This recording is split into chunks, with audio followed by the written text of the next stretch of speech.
Et bonjour à tous, nous voici au port de la Trinité-sur-Mer, légendaire port de la Trinité-sur-Mer. Et voici Saori qui trône sur le ponton visiteur. Et juste en face, nous avons Idek. Donc trimaran ultime, ça fait plaisir de les voir. Ici c'est leur maison, leur port d'attache. Donc du coup vous allez voir qu'on va pouvoir assister à quelque chose d'assez sympathique.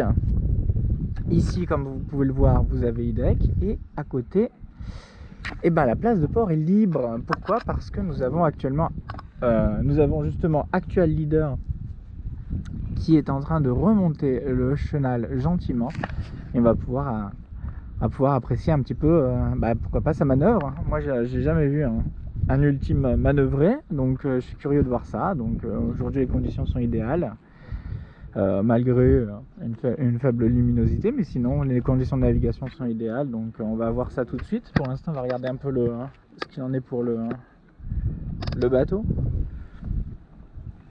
Donc on a un trimaran avec des dimensions assez classiques, 31, 21 et 35 de haut. Et par la suite, qu'est-ce que j'ai pu voir? J'ai pu voir qu'on avait un tirant d'eau max de 4,88, quasiment 5 mètres une fois la dérive basse de tirant d'eau, c'est assez impressionnant. Et tirant d'eau minimum, donc là c'est peut-être plus intéressant pour remonter dans le chenal, 2,50, donc c'est pas non plus énorme. Le tirant d'air, etc. Et puis on va vous parler un petit peu du skipper que je découvre avec vous.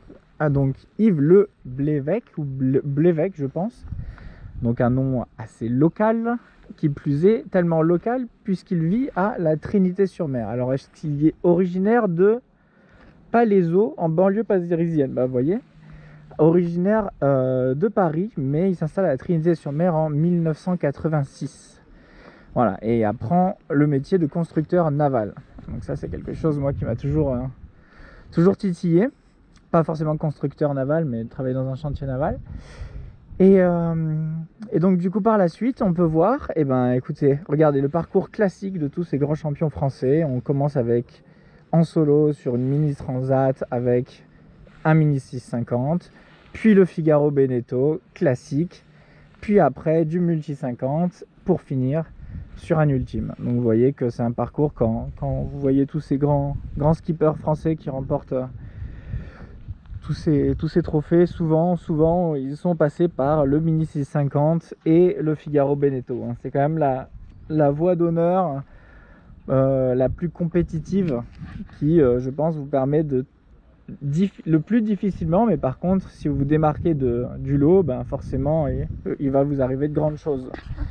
Voilà un petit peu le bateau, avec bien sûr foiler, plan porteur, etc. Et on va le voir arriver gentiment.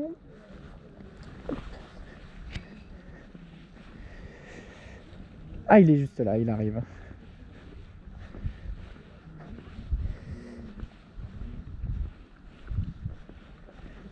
Donc voilà Idek, bateau vainqueur de la route du Rhum précédente, avec Francis Joyon seul à son bord.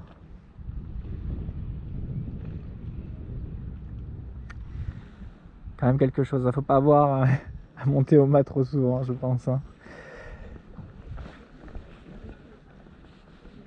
37 mètres de tirant d'air, vous êtes à 37 mètres au-dessus de l'eau. Ça doit être quelque chose. Donc voilà sa place. Et alors le voilier, il en est où? Écoutez, il arrive, il est juste en face. Alors on voit aussi, il y a Spindrift 2 qui passe, il y a aussi Solebo, etc. Donc c'est vrai que j'ai pu en croiser assez souvent. Il y a aussi des IMOCA par moment, même si le coin privilégié des IMOCA, c'est plutôt tout leur chantier, etc. se base plutôt vers Port-la-Forêt, la baie de Concarneau, tout ça qui se trouve un petit peu plus encore au fond de la Bretagne, au Finistère. Alors regardez, il est là. Alors je vais tenter quelque chose avec ma longue vue. Je vais essayer de vous montrer ça, voir si ça marche. Alors attendez, je la mette bien en place. Ah voilà. Et vous voyez en dessous, vous apercevez un petit peu le compas. Vous voyez là, on peut lire, j'ai du mal, 150 degrés. Donc on voit qu'Actual Leader est dans notre 150. Et ça c'est pratique.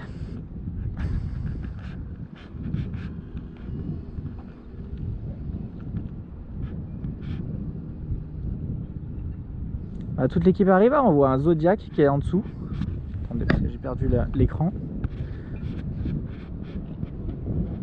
On voit qu'il y a un Zodiac en dessous qui pousse la coque actuellement, collé contre la coque. Juste là, vous le voyez. Est-ce que les feuilles trempouillent? Bah écoutez, d'un côté non, de l'autre côté forcément oui. Parce que comme vous le voyez, ils sont posés sur un des deux flotteurs. Alors attention, ça y est, c'est parti. Est-ce que vous le voyez comme ça? Ouais, vous le voyez comme ça. Je vous laisse comme ça, profitez. Alors sachant que le vent, il vient pile de là. Il vient dans ce sens-là. Donc là, il serait face au vent, à peu près. Voilà, là il est face au vent. Qu'est-ce qu'il va faire? La place est large. La place est large, mais par contre, je sais pas trop s'ils peuvent trop se poser contre le ponton, etc. Je suis curieux de voir comment ils vont faire. Parce que vous voyez, une fois, ouais, il y a un des flotteurs qui est le long des potons, mais vous voyez que l'étrave, tout ça, c'est très loin. Il y a limite, il y a une pointe là qui retient. Oh bah ça pivote sur place, et du Zodiac comme propulseur de poupe.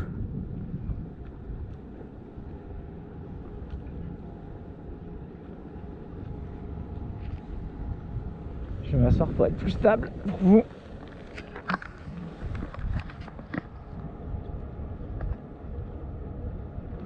Bon, il y a du monde, pour l'instant ils sont encore pas du tout dans leur place.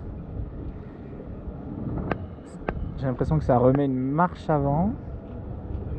Et il y a le Zodiac, je pense, qui va pousser comme un taré. Voilà, c'est ça. Donc le Zodiac est en train de faire pivoter le bateau. Il va gentiment le pousser contre le ponton.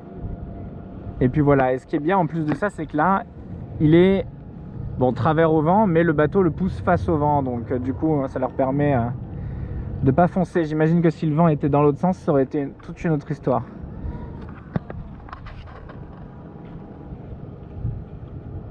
Là au moins le vent les arrête parce que le ponton est ici. Là le ponton où ils vont s'amarrer, c'est celui-ci. Et le vent vient comme ça. Donc pile ça les ralentit. Donc c'est parfait, c'est la situation idéale pour eux.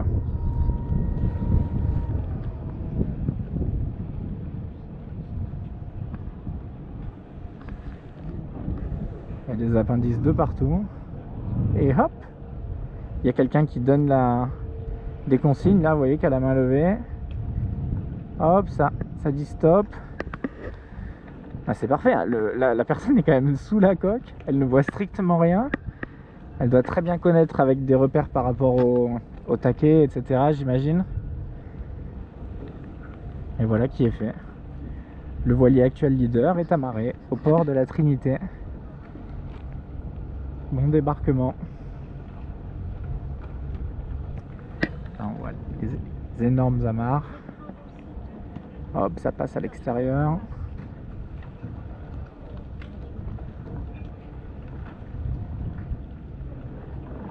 Bah, félicitations tout le monde.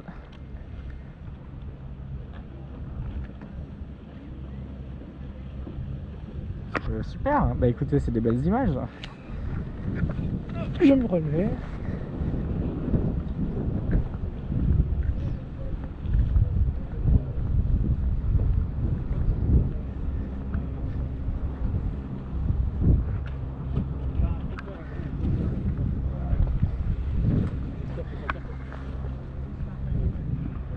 Et voilà, bon là maintenant ça va courir un peu de partout, il va falloir tout ranger, etc. Un voilier de course, ça doit pas être très très long.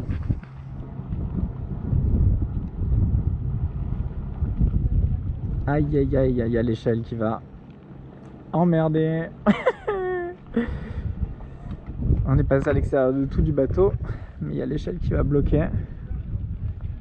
Hop, ça saute, c'est réactif, tout le monde l'a vu. Il n'y a pas une personne qui l'a pas vu. Et hop.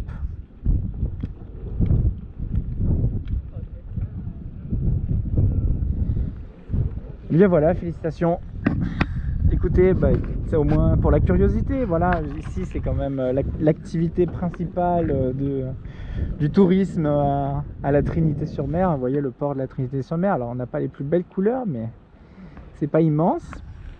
Toutes ces petites maisons sont réparties et tous les petits commerces sont répartis autour du port. Un port qui est assez grand quand même. Pour être sur un cours d'eau, c'est quand même assez grand. Et du coup, l'activité principale, comme vous le voyez, c'est tous ces gens qui se baladent sur le mall, j'oublie toujours son nom, sur ce mall qui permet un petit peu de pouvoir admirer certains bateaux. Vous voyez qu'il y a encore plein d'autres beaux bateaux, ça change régulièrement, hein. On a souvent du passage, des nouveaux bateaux, etc. Donc si vous vous baladez dans le Morbihan, n'hésitez pas à passer à la Trinité-sur-Mer pour voir ces magnifiques bateaux qui peut-être, comme pour moi la dernière fois, peut-être sera vainqueur d'une prochaine coupe, etc. C'est quand même, ou alors a été vainqueur. C'est quand même assez grisant de pouvoir les approcher de si près et de les voir à la télé nous faire tant rêver. Et puis de là d'être qu'à quelques mètres d'eux, c'est assez impressionnant. Voilà, sur ce, je vous embrasse. Voilà, la luminosité n'est pas excellente, mais en tout cas ce qui nous importait c'était de voir ces bateaux en action. Et voilà, c'est chose faite. Je vous embrasse, je vous dis à bientôt, bye bye, ciao ciao.